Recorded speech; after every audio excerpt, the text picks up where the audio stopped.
Every flood is not just an act of nature. Ito na ngayon ay congressional crime. Kasi habang lubog sa baha ang mga komunidad, Congress has already spent more on excuses kaysa solusyon. Madali lang sabihin na kasalanan ng DPWH or contractors na nagtipid sa semento. Pero tandaan, lawmakers hold the power of the purse. They are the ones who decide kung saan dadaloy ang pondo, kung anong proyekto ang uusad, at kung anong port projects ang isisingit. Tingnan natin, 545 billion pesos ang inilaan mula 2022 hanggang 2025 para sa flood control. Pero anong nakita natin?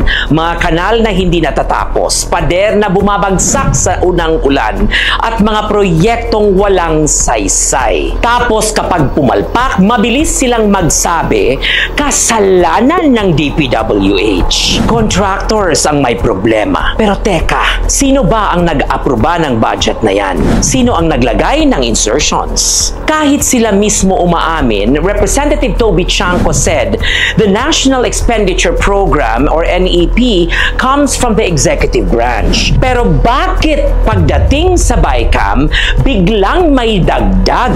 At sabi ng Department of Budget and Management, deliberations start as early as January. Kaya malinaw, hindi bystander lang ang Kongreso. The truth is, flood control failures don't rest on DPWH alone. Ang totoong problema, isang Kongresong nilalaro ang budget, nagsisingit ng pork, tapos maghuhugas kamay kapag bumagsak ang proyekto. Mga kababayan, hindi ulan ang ating kalaban, hindi rin baha. Ang tunay na salot, isang Kongresong inuuna ang bulsa kaysa bayan.